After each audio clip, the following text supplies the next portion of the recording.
Olá, amigos, mais uma meditação, mais uma reflexão. E eu gostaria que vocês acompanhassem. Eu pensando hoje sobre a vida cristã, e eu imaginei uma palavra que tem muito a ver com a religiosidade, que é inocência. Eu costumo comparar a inocência verificando a história nossa, como nascemos, como vivemos, como desenvolvemos e como aprendemos as coisas no decorrer de nossa vida. Quando nós nascemos, não sabemos de nada, nós somos inocentes, porém, nós vamos crescendo e vamos desenvolvendo e aprendendo, assimilando os conhecimentos dos nossos tutores, dos nossos pais.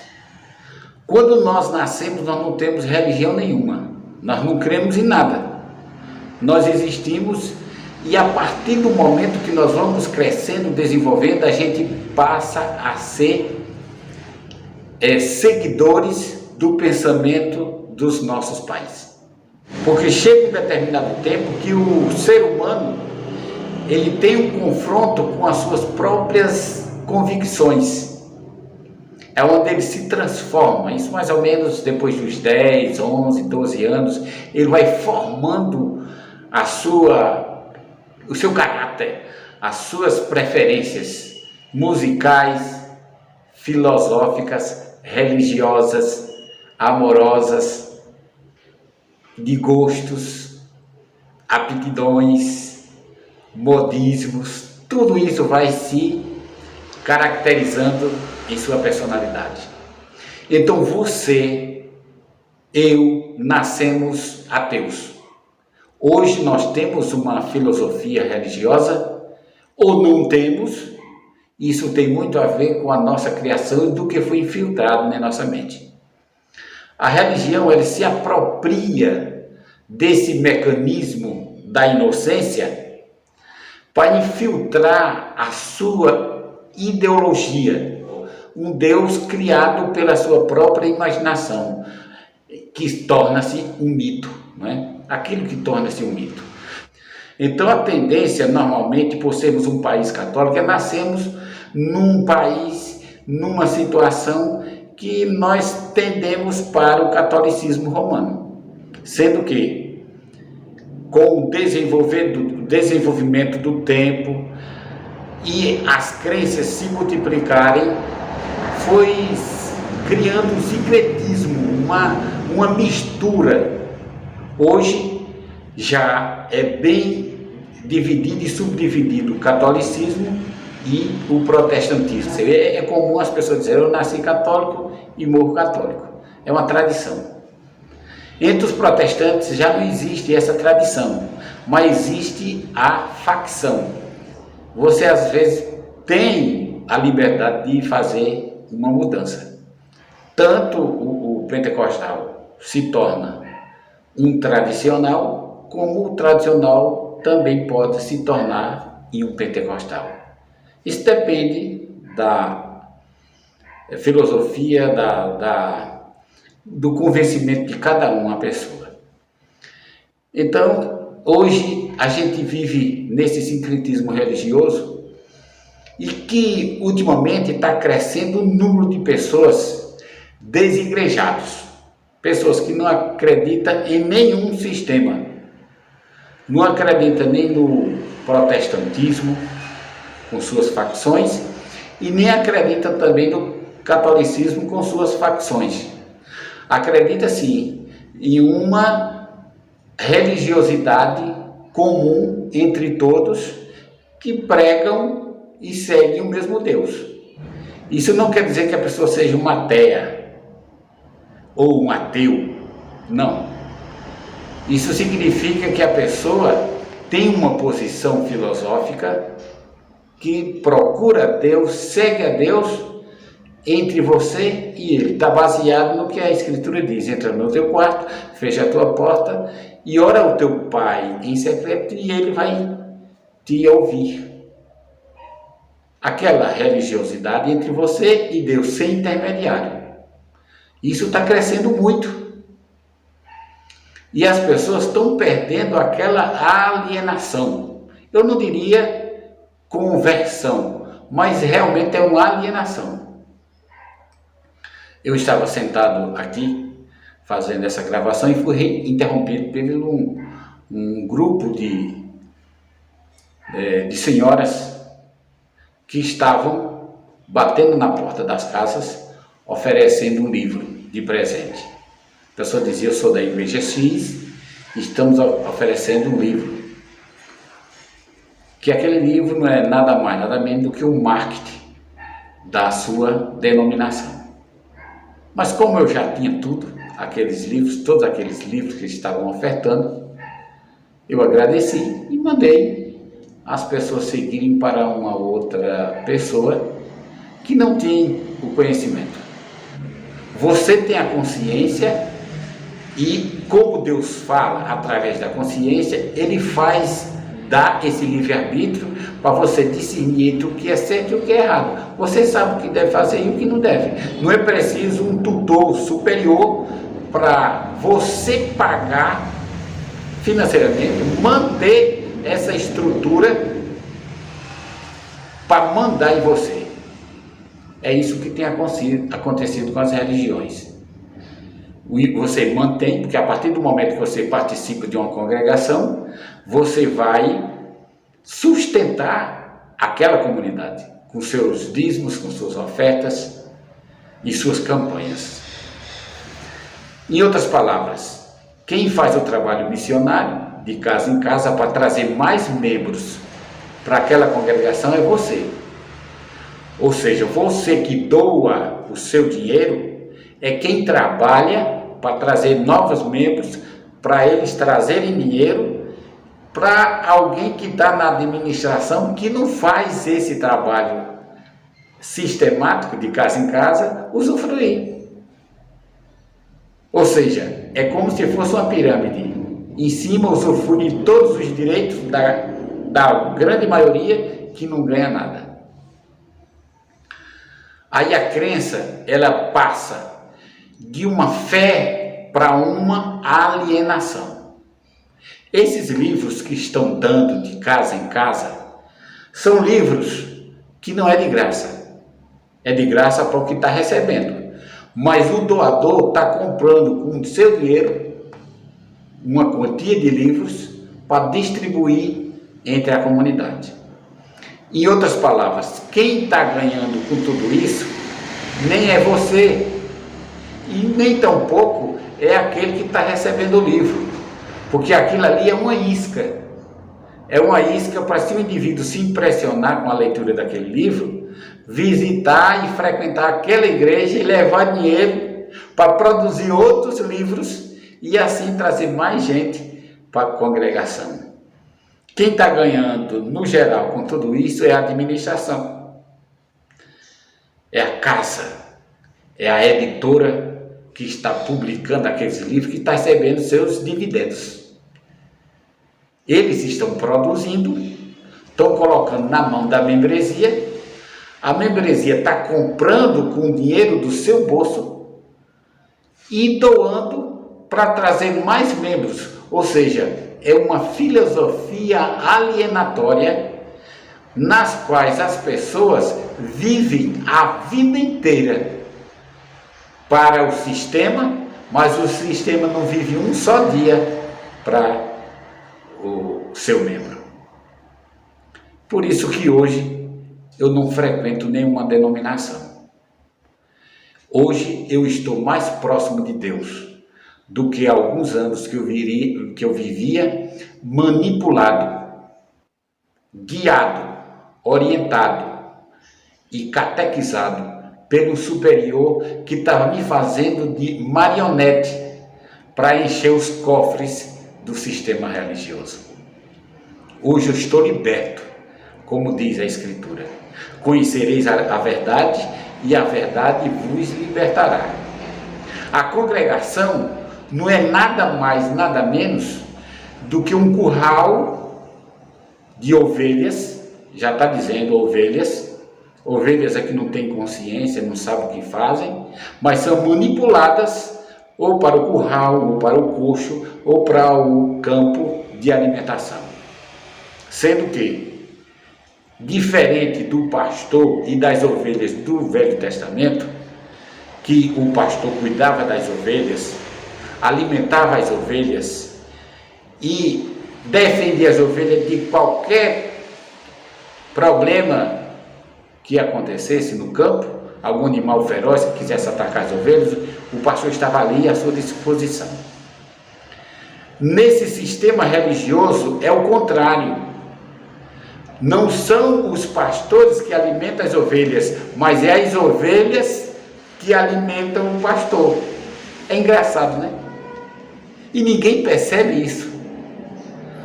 As pessoas estão à procura de ovelhas para que tragam, para que venham para o seu aprisco, para crescer mais seu rendimento financeiro e eles tenham mais condições favoráveis, financeiramente falando, para continuar no ministério. Por isso que eu não compactuo mais com isso. Porque se o sistema religioso seguisse o sistema dos pastores de antigamente, tinha uma certa razão.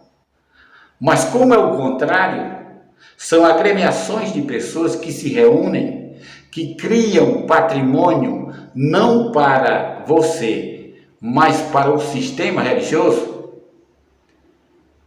Quando as pessoas, os recebedores dos dividendos, dizem que não é para eles, é para Deus.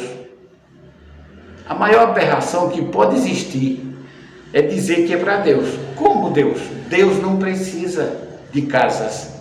Deus não precisa de congregações. Deus não precisa de prédios suntuosos. Deus não precisa disso. Porque Deus não precisa do ser humano em forma de dinheiro. Ele precisa do ser humano em forma de doador para o mais necessitado. Se a pessoa tem alguma precisão, precisa de alguma coisa, então aquele membro, aquele que faz parte do corpo de Cristo, tem o dever de contribuir com aquela pessoa. Mas não contribuir com o sistema para que eles possam crescer mais e mais e manipular mais pessoas, porque só serve para isso, para fazer a manipulação. Porque a fé que o indivíduo tem em Deus vai continuar independente da congregação que ele possa frequentar. Se ele tiver que ser um bom cidadão, um bom cristão e um bom caráter, ele é em qualquer situação. Mas também, se ele tiver de ser um mau caráter, ele é em qualquer situação também. Porque isso não depende do sistema religioso, mas depende de ligação entre ele e Deus. Quando o indivíduo tem Deus no coração, ele pode nem ter crença filosófica nem religiosa, mas ele é uma pessoa de bom caráter. E isso é o que importa diante de Deus. Foi isso que aconteceu com o pródigo, que estava achando-se o pior dos pecadores,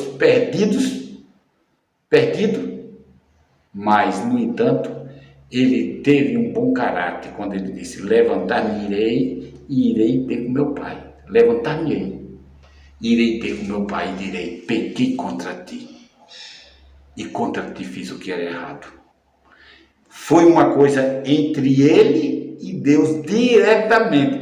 Você observe que não teve interferência de ninguém. Esse jovem tinha vendido tudo e estava lá, perdido, estava alimentando porcos. Ninguém foi buscar ele. Você quer aceitar? Você quer voltar? Não. Foi uma decisão dele próprio. Ele disse: eu levantar-me-ei e irei ter com meu pai. Entre ele e Deus. Ele não disse: eu levantar-me-ei e irei ter para congregar. Não. Ele disse: irei ter com meu pai. E direi: pequei contra ti e fiz o que era errado. Ele fez uma confissão. A mesma coisa somos nós. Você que está me ouvindo,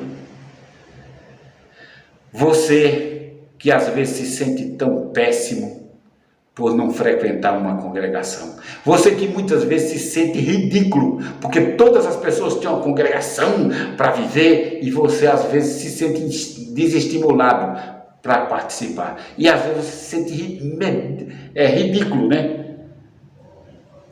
Não pense mais assim, porque você é templo do Espírito Santo. A nossa comunhão com Deus não é numa congregação, não é numa agremiação religiosa. A nossa comunhão com Deus é entre você e Deus. O templo que era de pedra agora é de carne. Você é templo do Espírito Santo. Se você é o templo do Espírito Santo, o pastor desse templo é o próprio Deus. E você faz parte desse corpo que é Cristo. Ele, quando ele disse, ele não falou, eu tenho o caminho, a verdade e a vida. Eu tenho, ele não falou isso. Se ele dissesse isso, ele estava indicando um conhecimento temporário do templo. Ele não disse, eu sou do caminho, mas ele disse, eu sou o caminho. É ele. Ninguém tem o direito de julgar alguém que não frequenta uma denominação por ser apóstata. Não, ele não é apóstata. Apóstata pode ser aquele que frequenta uma religião e não tem nenhuma ligação com o seu próximo. É como muitas vezes a gente pode imaginar. Muitos perdidos se encontram no seio da igreja e muitos salvos se encontram em sua comunhão entre Deus e Ele. Quando ele está ligado a essa videira, então ele tem muitos frutos. Os frutos é demonstrado no trabalho, na vida, na comunhão, na aceitação. Quando ele passa, as pessoas vão dizer, aquele realmente é um filho de Deus. O seu testemunho fala de que ele é um filho de Deus. Mas quando o indivíduo ele frequenta, simplesmente por frequentar uma denominação, e não tem um bom testemunho, aquelas pessoas estão sujando o caráter de Deus. Não estou dizendo com isso que seja proibido de frequentar nenhuma igreja, de jeito nenhum, não é isso que eu estou dizendo, entenda o que eu quero dizer. Eu só quero dizer, o que eu quero ensinar, o que eu quero mostrar para vocês, é que religião não representa sua ligação com o Pai, de maneira nenhuma. Eu estou na casa de Deus, estou cultuando a Deus. Não é nada. Você está numa agremiação religiosa e tendo comunhão com algumas pessoas. Uma comunhão até um pouco diferente. Uma comunhão que não é comunhão. Que se você precisar de alguma coisa, aquelas pessoas que estão ao seu redor não lhe estão à sua disposição. É apenas um grupo de reunião, como o Lions Club, como alguns sindicatos que vivem ali só em comunhão entre si, mas precisando de alguma coisa financeiramente, não existe comunhão nenhuma. Ou seja, é uma comunhão de fachada, de festa, de comemoração. Porque Deus, realmente, Ele se agrada daquela comunhão entre você e Deus, entre você e o seu próximo, que está ao seu redor. Independente da crença, da filosofia que ele pode participar. Pode ser seu vizinho, pode ser seu amigo, pode ser seu parente. Que você esteja à disposição para sentir o que eles sentem. Amar como eles amam. E conviver com essas diferenças em comunhão e fraternidade. Isso aí é o que chama-se religiosidade cristã. Isso é o que devemos seguir. A todos vocês, pensem, não quero ser o dono da razão, não quero dizer que estou certo ou estou errado, apenas exponho o meu ponto de vista, aquele que concordar, que comungar com o meu pensamento, seja bem-vindo. O que discordar, eu respeito, da mesma forma, porque todos nós temos o direito de ir e vir e e vir do mesmo jeito. E precisamos ser respeitados e respeitar o nosso próximo. Que Deus abençoe e um abraço.